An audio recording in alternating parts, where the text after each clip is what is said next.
Hi, this is Larry Jordan.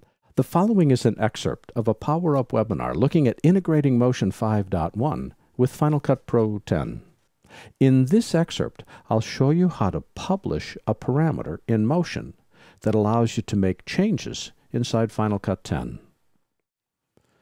Well, this is really nice, except I don't want it to be blue. I want it to be green. Well, maybe red. I'm not sure what color I want.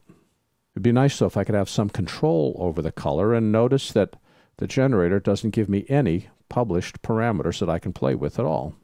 We should add some. So let's right mouse click on the effect that we just created. Say Open in Motion. I'm going to hide the Layers panel for just a moment. Shift Z to get it to fit inside the window. I want to be able to change the color of this. Well, to do that, we would again use the Colorize filter. So again, showing the Layers panel, I'm going to select this group right here. Remember, a group is just a folder.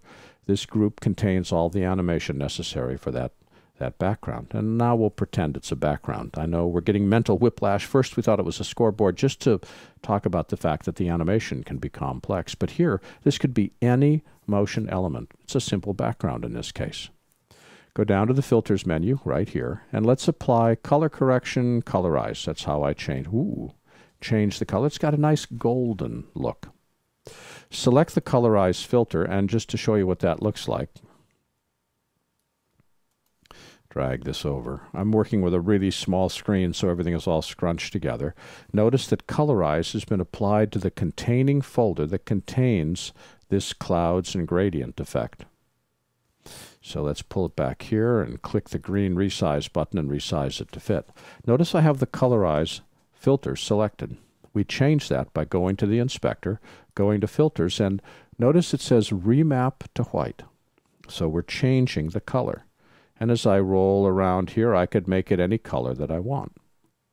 We'll make it a sky blue. Something right around in there. Maybe green. Leaves filtered through spring leaves. I like that. We'll do that. Okay, so I've changed it, but if I save it, all I've done is I've changed the color. I haven't given me control over the color. As I move all the way to the right of this parameter, notice there's the ability to set keyframes. This is exactly the same concept as inside Final Cut, but to the right is a hidden menu that when you click it, and we go down to where it says Publish, Publish means that whatever parameter I've published is available to change inside Final Cut. Now, the way that you test that is, notice I just slid along here, click the downward pointing triangle, and select Publish. But how do I find out what's there? Go to the very top of the Layers panel and click Project. This opens up the project inside the inspector. Click both those tabs, and there is my published parameter.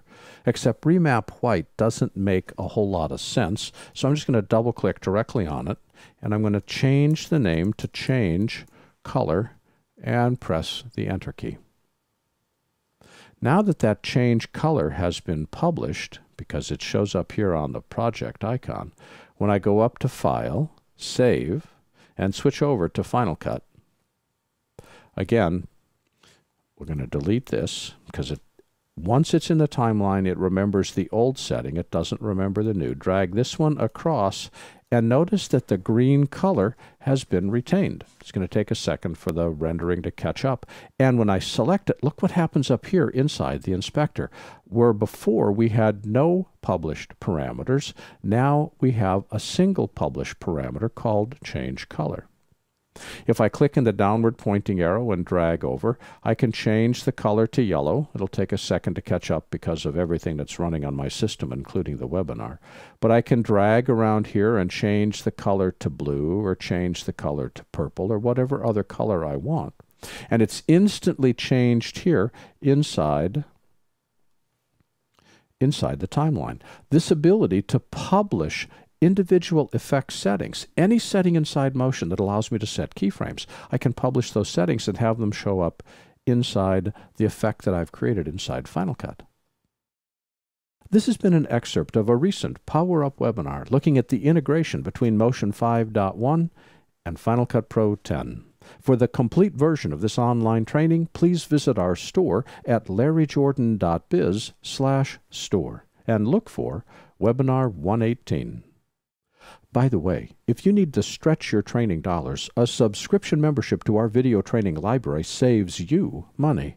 You can access all of our videos for a low monthly price of only $19.99. That's more than 700 movies, dozens of hours of training, all in-depth and all up to date.